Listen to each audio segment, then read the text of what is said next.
తెలంగాణ ఉద్యమ యోధుడు, నర్సంపేట నియోజకవర్గ మాజీ శాసనసభ్యులు, నాకు అత్యంత ఆత్మీయులైనటువంటి శ్రీ పెద్ది సుదర్శన్ రెడ్డి గారి యొక్క మరణం అత్యంత బాధాకరం. గత కొద్ది రోజులుగా సికింద్రాబాద్ యశోద హాస్పిటల్లో మృత్యుతో పోరాడి అలసి సొలసి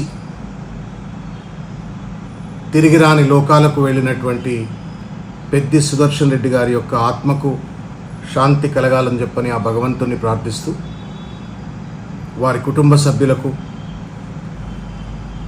ఆత్మీయ మిత్రులకు మరియు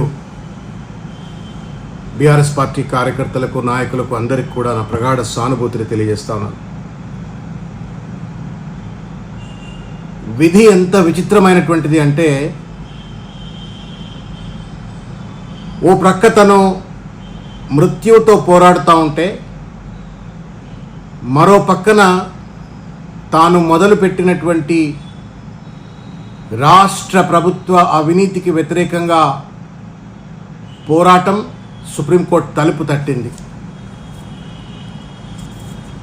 గురుకుల్ విద్యాలయాల్లో బంకర్ బెడ్ల పేరు మీద 100 కోట్ల రూపాయల కుంభకోణం జరుగుతుంటే ప్రజా పోరాటం చేసి, న్యాయ పోరాటం స్థానిక హైకోర్టులో చేసి, చివరికి సుప్రీంకోర్టు తలుపు తట్టినటువంటి ఒక నీతి, నిజాయితీ, నికార్స్ అయినటువంటి ఒక పోరాట పటిమ కలిగినటువంటి నాయకుడు పెద్ది సుదర్శన్ రెడ్డి గారు.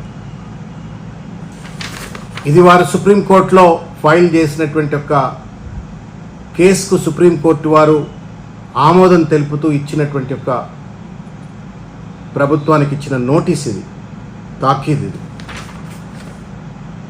SLP number 24755/2026. ఇది సుప్రీంకోర్టులో వేసిన కేసు.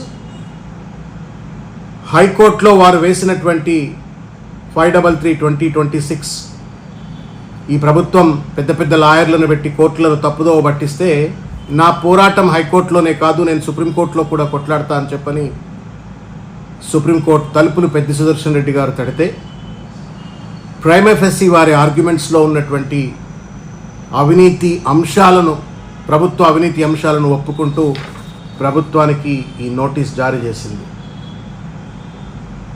తాను పోతూ కూడా బీఆర్ఎస్ పార్టీ కార్యకర్తలకు, తెలంగాణ సమాజానికి పోరాట స్ఫూర్తిని వదిలిపెట్టిపోయినటువంటి ఒక మహానుభావుడు పెద్ది సుదర్శన్ రెడ్డి గారు.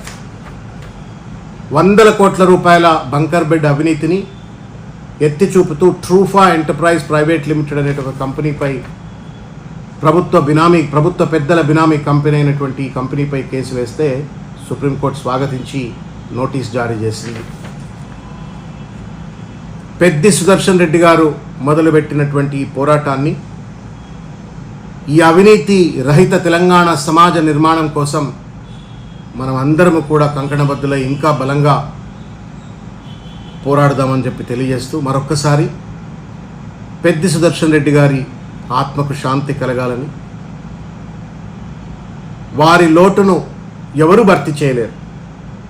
ముఖ్యంగా బీఆర్ఎస్ పార్టీకి, వారి వ్యక్తిగత కుటుంబ సభ్యులకు ఈ కష్టకాలంలో వారికి భగవంతుడు అండగా ఉండాలని, అన్ని రకాల ధైర్యం కలగజేయాలని చెప్పని కోరుకుంటూ, జోహార్లు పెద్ది సుదర్శన్ రెడ్డి.